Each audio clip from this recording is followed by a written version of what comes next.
रखा है क्या? मैं बेटे का लटका रखा है, कोई मेरा बेटा बिकवा दो, वही मेरा बेटा बिकवा दो, मुझसे अच्छा लगेगा, बेटा बिकवा दो। कौन कौन लोग बैठा रखे हैं आपने यहाँ पे साथ? मैंने अपनी घरवाली और बेटी और दोनों, एक बेटा ये बेटा रखा है। कितने में बेच रहे हैं? क्या आप किसी से संपर्क किया? मैंने अभी किसी से संपर्क नहीं किया। मैं कम से कम 6 लाख या 7 लाख में बेचना चाहता हूँ। एक पिता का कड़वा सच, अपने बेटे को बेचने की मांग। उत्तर प्रदेश के अलीगढ़ जिले के रोडवेज बस स्टैंड चौराहे पर आई एक दर्दनाक तस्वीर ने सभी को हैरान और परेशान कर दिया। इस खबर के आधार पर यह कहा जा सकता है कि आजकल के कर्ज के दबाव में लोग इतने डूब चुके हैं कि वे अपने परिवार के सदस्यों को भी बेचने के लिए मजबूर हो गए हैं। इसका दर्दनाक प्रमाण इस तस्वीर के जरिए हमारे सामने है।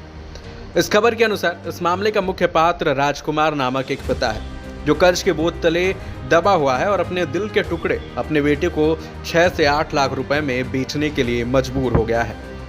उनके द्वारा छपी तस्वीर पर तख्ती में स्पष्ट लिखा गया है कि मेरा बेटा बिकाऊ है, मुझे मेरा बेटा बेचना है।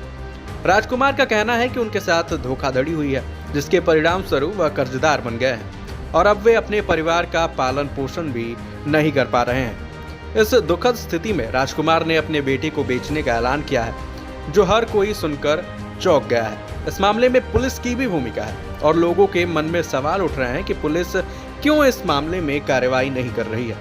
राजकुमार ने दावा किया है कि वह पुलिस के पास गया था तो उसे वहां कोई सहायता नहीं मिली और इसके परिणाम स्वरूप उसने यह कदम उठाया। इस घटना के बाद समाजवादी पार्टी के राष्ट्रीय अध्यक्ष अखिलेश यादव ने भी इस पर प्रतिक्रिया दी है। इस तस्वीर को सोशल मीडिया पर साझा किया और उन्होंने लिखा है कि ये भाजपा का अमृतकाल है, जब एक पिता अपने पुत्र को बेचने के लिए गले में तख्ती लटकाकर लिखने को मजबूर है। उन्होंने इस समस्या को सुलझाने की बजाय सरकार की दिशा में भी सवाल उठाए हैं। महुआ खेड़ा थाना के डीएसपी विशाल चौधरी ने इस मामले में कहा है कि यह मामला संज्ञान में आया था जब एक परिवार अपने बेटे को बेचने के मामले की शिकायत की थी। उसके बाद पुलिस ने दोनों पक्षों को थाने में बुलाया और उनके बीच समझौता करवाया।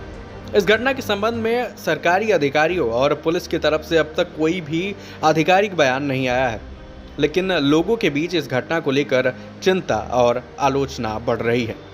देखिए ऐसे में परेशान हो गए, मुझे दबंगों ने मार मार के घर से बाहर निकाला।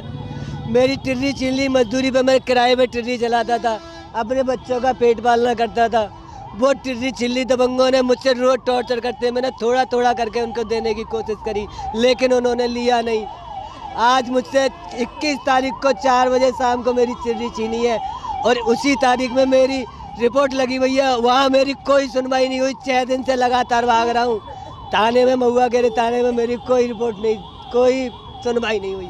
सुनवाई नहीं हुई तो फिर क्या करना चाह रहे हैं? अब मैं करना चाह रहा हूँ सर, मैं अपने बेटे को बेचना चाह रहा हूँ। क्या करूँ, मजबूरन मुझसे अच्छा रखेगा कोई, कम से कम अपनी बेटियों का पेट पालना तो कर दूंगा।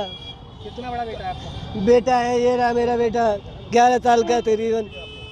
कहाँ है आप? कहाँ बैठे हैं आप अभी? मैं इस समय कंपनी बाग चौराहे पर बैठा हूँ, बस स्टैंड के चौराहे पर। अच्छा, गले में आपने कुछ लटका रखा है क्या? मैं बेटे का लटका रखा है, कोई मेरा बेटा बिकवा दो, वही मेरा बेटा बिकवा दो, मुझसे अच्छा लगेगा, बेटा बिकवा दो। कौन कौन लोग बैठा रखे हैं आपने यहाँ पे साथ? मैंने अपनी घरवाली और बेटी और दोनों, एक बेटा ये बेटा रखा है।